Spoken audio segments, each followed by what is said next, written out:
Assalamualaikum warahmatullahi wabarakatuh. Kita berjumpa di mata kuliah biologi perikanan dan kali ini kita akan membahas mengenai pola distribusi populasi. Check it out. Dalam sebuah ekosistem ada tipe-tipe pola distribusi yang berbeda dan ini tergantung dari faktor pemicunya. Yang pertama adalah pola distribusi vektorial.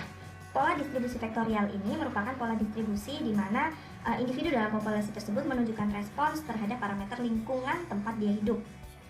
Oke, kita bisa melihat di sini ada sebuah diagram sederhana yang merupakan, berdasarkan judulnya ya, merupakan diagram dari pola distribusi vektorial. Seperti yang kita ketahui bahwa pola distribusi vektorial merupakan pola distribusi sebagai hasil dari reaksi organisme atau reaksi biota terhadap faktor-faktor lingkungan. Di sini kita ambil contoh, faktor lingkungannya adalah salinitas, ya, ini satuannya per mil. Oke, saya harap bisa kelihatan ya, ini bukan angka 2 tapi satuan salinitas yaitu per mil. Kita menggunakan dua spesies di sini, jadi ada spesies merah dan spesies hijau. Bagi spesies merah, semakin tinggi salinitas, maka spesies tersebut kepadatannya atau distribusinya semakin rendah.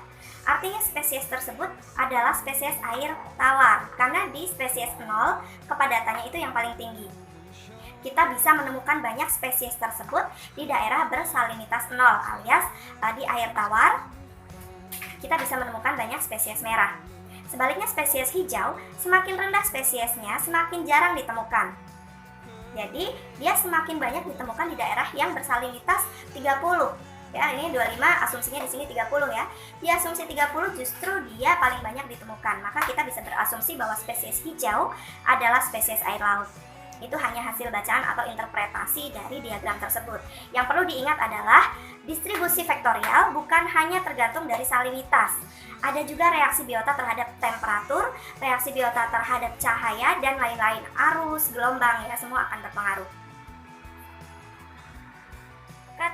Kemudian ada pula pola distribusi reproduktif.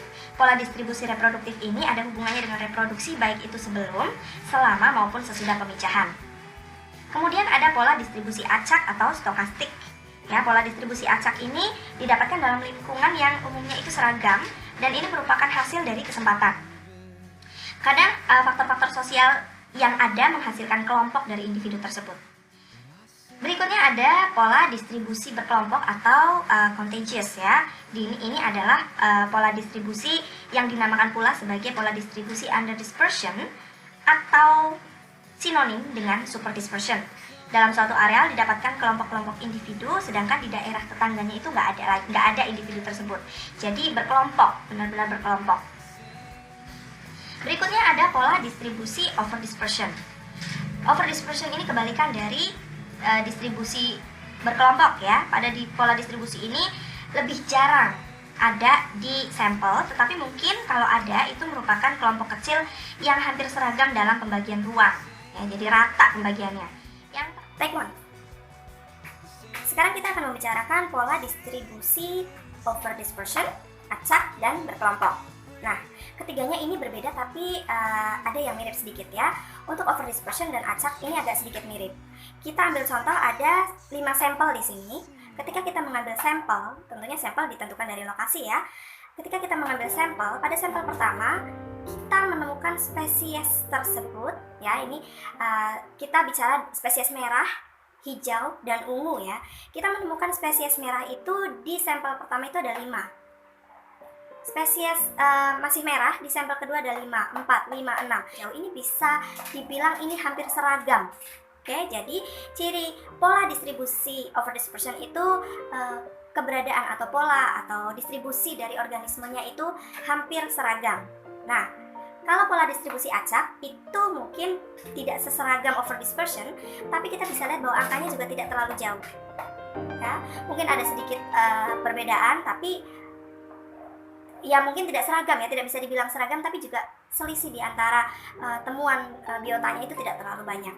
Nah, ini beda jauh sekali dengan pola distribusi berkelompok, di mana pada pola distribusi berkelompok, misalnya pada sampel 1 tidak ada sama sekali, di sampel 2 tidak ada sama sekali, ternyata di sampel 3 langsung jebret gitu ya, 15, di sampel 5 langsung jebret 32, padahal di sampel 4 0. Jadi kita tidak bisa mengharapkan kurva misalnya hiperbola di daerah daerah sebelumnya 0, daerah berikutnya 1, daerah berikutnya 3, daerah berikutnya 5, naik, nanti turun lagi, tidak bisa seperti itu. Jadi berkelompok ini sesuatu yang acak tapi sangat dijeda oleh beberapa sampel yang mungkin tidak akan ada, biotanya tidak akan ada di sana ya. Jadi ada yang 0, ada yang langsung tinggi gitu. Ini adalah pola distribusi untuk 3 jenis pola distribusi, yaitu overdispersion, acak, dan berkelompok. Yang terakhir ada pola distribusi koaktif. Pola distribusi ini adalah hasil dari kompetisi dua spesies yang berdekatan yang mengikuti exclusion principle atau Volterra-Gauss principle, yaitu prinsip baik dalam alam maupun dalam percobaan, dua spesies yang menempati ruang hidup yang sama akan berbeda dalam beberapa aspek. Jadi makanannya beda atau toleransi terhadap faktor lingkungannya beda. Jadi meskipun dia menempati ruang hidup yang sama, ada perbedaan di sana. Ini merupakan diagram bagi pola distribusi koaktif. Seperti yang kita ketahui, pola distribusi koaktif merupakan pola distribusi sebagai hasil kompetisi spesies yang juga dipengaruhi oleh faktor lingkungan. Nah, sebelum kita memperoleh diagram lengkap dari pola distribusi koaktif, kita akan melihat dulu reaksi spesies dari lingkungan. Kita ambil contoh seperti yang tadi ya, dengan parameter salinitas dari 0 sampai 30 ya.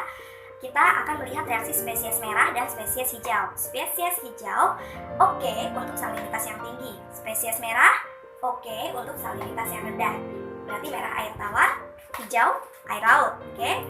Nah, kedua spesies ini berarti bisa ditemukan di lingkungan yang sangat berbeda kan? Jadi sangat kecil kemungkinannya spesies hijau menempati daerah perairan tawar, dan sangat kecil kemungkinannya spesies merah menempati perairan laut ya. Namun apa yang terjadi ketika kedua spesies ini ternyata memiliki toleransi terhadap salinitas? Kita lihat ya.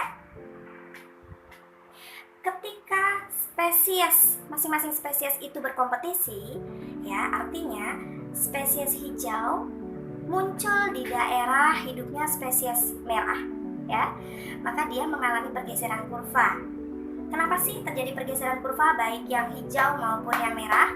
Ini karena terjadi kompetisi atau persaingan, baik itu kompetisi pencarian ruang untuk gerak ya, maupun kompetisi pencarian pakan ya.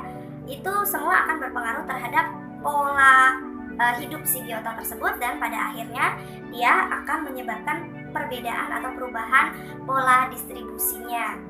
Ya, jadi ketika tanpa kehadiran spesies lain, it's fine, ini oke-oke saja.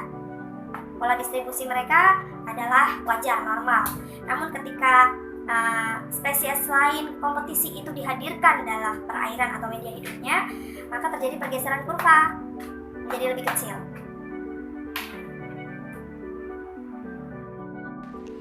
Ini adalah akhir dari pembahasan pola distribusi populasi. Kita jumpa lagi di pembahasan berikutnya ya. Wassalamualaikum warahmatullahi wabarakatuh.